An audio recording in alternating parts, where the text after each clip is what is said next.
August 1914. As Europe descends into the bloodiest war it has ever seen, a 40-year-old Irish explorer stands on a dock in London and makes a decision that will define the rest of his life. His name is Ernest Shackleton, and he is about to attempt something that no human being has ever done: cross the entire continent of Antarctica on foot. 1,800 miles of ice, blizzard, and absolute darkness. No radio contact, no rescue plan, no guarantee of return. He places an advertisement in a London newspaper. It reads, "By most accounts, men wanted for hazardous journey, low wages, bitter cold, long hours of complete darkness, safe return doubtful, honor and recognition in event of success." Within days, he receives over 5,000 applications. Think about that for a moment. 5,000 men in the middle of a world war read that advertisement and said yes. Not because they didn't understand the danger, but because something in them recognized something in it. The honesty of it, the refusal to dress up the impossible as anything other than what it was. That quality, the willingness to look directly at the worst possible outcome and keep moving anyway, is the thing that makes Ernest Shackleton different from almost every other figure in the history of exploration. And it is the thing that kept 28 men alive when everything around them was trying to kill them. What follows is not the story of a successful expedition. The ship never even reaches Antarctica. What follows instead is something far more extraordinary, a 700-day ordeal of survival, leadership, and human endurance that has never been equaled in the history of exploration, and arguably in the history of anything. The ship is called Endurance. It departs London in August 1914 with 28 men aboard, heading south toward Buenos Aires and then toward the Weddell Sea, one of the most treacherous bodies of water on Earth, where pack ice forms in shifting, crushing walls that can close around a vessel in hours. Shackleton knows the risk. He has been to Antarctica before. He has stood on that ice and felt what it does to the body and the mind. He knows that the Weddell Sea in winter is not a place that forgives mistakes. On the 19th of January 1915, the ice closes. The Endurance becomes locked in pack ice in the Weddell Sea, 85 miles from the Antarctic coast. The engines cannot break free. The ship strains against the ice, and the ice does not move. And then, over the following weeks, it begins to tighten. The ship is not stuck. The ship is being slowly, methodically, and with enormous indifference, crushed. On this journey, we're doing something special using advanced AI techniques.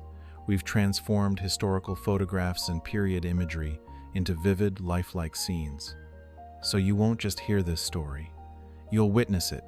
For 10 months, Shackleton and his 27 men live on the ice-locked ship, waiting for a thaw that never comes. The temperature drops to minus 30 degrees Celsius. The darkness of the Antarctic winter descends and does not lift for months at a time. The men can hear the ship groaning and splintering around them, the sound of 10,000 tons of ice pressing against wood and steel from every direction simultaneously, like the planet itself is trying to swallow them whole. What Shackleton does during these 10 months is the thing that separates him from every other explorer of his era and possibly from every leader in any field. He does not retreat into the cold authority of rank.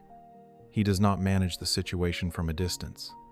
He moves through the ship every single day, talking to every man, observing, adjusting, redistributing duties, detecting the early signs of despair before they can spread. He organizes entertainments, concerts, games, competitions. He makes sure every man feels seen. He understands something that most leaders in comfortable circumstances never learn, and that leaders in extreme circumstances learn too late that in a situation where everything external has been taken away, morale is not a luxury. It is the only resource that cannot be resupplied. On the 27th of October, 1915, 10 months after the ship became trapped, Shackleton gives the order to abandon the Endurance. The ice has won. The ship is breaking apart. The men take 3 small lifeboats, their essential supplies, and their dogs out onto the ice and watch the vessel that brought them here groan and shudder and disappear beneath the surface of the Weddell Sea. The photographer on the expedition, Frank Hurley, has managed to save his glass plate negatives. The images he captured of the Endurance being crushed by the ice are among the most extraordinary photographs ever taken. A ship being destroyed in slow motion, the ice pressing in from all sides, the masts tilting, the hull buckling, the darkness absolute around it. They are now standing on a floating ice floe in the middle of the Antarctic Ocean. 3 lifeboats, dwindling supplies, no radio, no rescue plan, no one in the world who knows where they are. The nearest inhabited land is hundreds of miles away across some of the most violent ocean on Earth. Shackleton makes a decision. They will drift north on the ice floe, and when the floe breaks up sufficiently, they will launch the lifeboats and sail to Elephant Island, a barren, uninhabited rock at the northern tip of the Antarctic Peninsula. It is not a rescue destination. There is no one on Elephant Island. It is simply solid ground, the first any of them will have stood on in 497 days. They reach Elephant Island on the 15th of April, 1916. The men fall to their knees on the beach. Several weep openly. One man, his mind broken by months of darkness and cold and uncertainty, has to be restrained. Another has frostbitten feet so severe that the ship's surgeon is considering amputation. These are men who have been living on ice and in open boats for 5 months since the Endurance sank. They are starving, frostbitten, psychologically fractured, and standing on a rock that no rescue ship will ever think to look for them on. Shackleton looks at his men on that beach and makes the calculation that defines his legacy. If they stay on Elephant Island, they die. Not quickly, not dramatically, but slowly and certainly, as supplies run out and the Antarctic winter closes in again. The only way these men survive is if he goes and gets help. And the nearest help, the nearest human settlement, with any means of summoning a rescue, is the whaling station on the island of South Georgia, 800 miles away, across the Drake Passage. The Drake Passage is the stretch of ocean between the southern tip of South America and the Antarctic Peninsula. It is where the Atlantic, Pacific, and Southern Oceans converge with nothing to slow them down. Sailors have feared it for centuries. Waves regularly exceed 15 meters. Winds reach hurricane force without warning. It is, by most measures, the most dangerous body of water on the planet.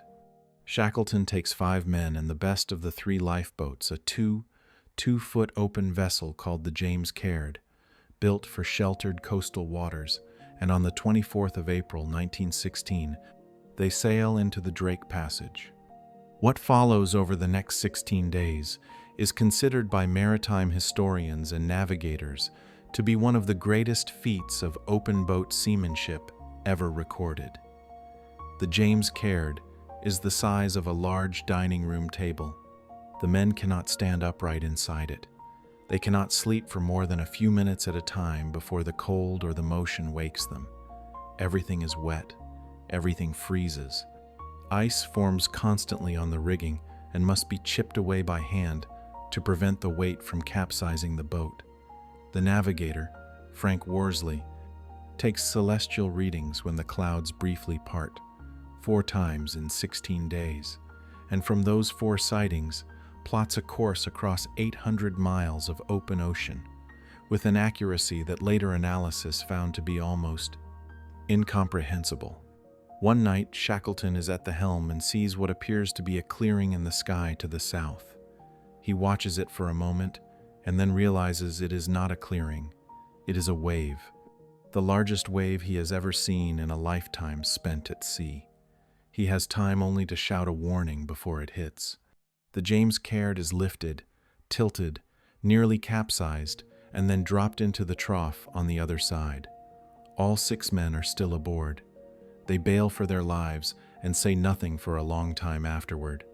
They reach South Georgia on the 10th of May, 1916, but the landing brings its own problem. They have come ashore on the wrong side of the island. The whaling station at Stromness is on the northern coast. Between them and it lies an unmapped interior mountain range that no human being has ever crossed. Shackleton leaves 3 men at the landing site, too exhausted and too injured to continue, and sets out on foot over the mountains with 2 companions. They have no map of the interior because no map exists. They have no climbing equipment beyond a carpenter's adze used as an ice axe. They have a length of rope. They have the clothes on their backs, which have not been changed or properly dried in months. The mountain crossing takes 36 hours without rest, involving descents so steep that the 3 men sit on a coiled rope and slide down ice faces in the dark because there is no other way forward. They walk into the whaling station at Stromness on the 20th of May, 1916. The station manager comes out to meet them. He looks at the 3 gaunt, blackened, wild-eyed figures in their destroyed clothing and does not recognize any of them. He asks who they are. Shackleton says, "My name is Shackleton." The station manager turns away and weeps. He knew Shackleton. He knew the Endurance had sailed. He had assumed, as most of the world had assumed, that the ship and every man on it was lost. It takes 4 attempts over 4 months before conditions allow a rescue ship to penetrate the ice around Elephant Island. Shackleton is on the bridge for every attempt. On August 30th, 1916, the ship breaks through. As they approach the island, figures appear on the shore. Shackleton counts them from the bridge. He counts them again. He turns to the captain beside him. "Everyone," he says, "they are all safe. Everyone. In 700 days of Antarctic ordeal, trapped ship, sinking vessel, open ice, open ocean, unmapped mountains, temperatures that killed exposed flesh in minutes. Ernest Shackleton did not lose a single member of his crew. Not one man. In an era when Antarctic expeditions regularly left bodies in the ice, when the accepted cost of exploration was measured in human lives, Shackleton brought every person who sailed with him home alive. He died in 1922 on his 4th Antarctic expedition of a heart attack at the age of 47. He is buried on South Georgia Island at the request of his wife, facing south, toward the ice he spent his entire adult life returning to. When leadership is studied today, in business schools, in military academies, in psychology research, the Endurance expedition appears not as a historical footnote, but as a masterclass in what human beings are capable of when someone in authority refuses, absolutely and without exception, to accept that the situation is beyond saving. Shackleton never gave a famous speech. He never wrote a book about his methods. He simply decided every single day for 700 days that the men around him were going to survive. And then, through force of will and clarity of purpose and an almost inhuman refusal to stop, he made that true. We'll meet in the past.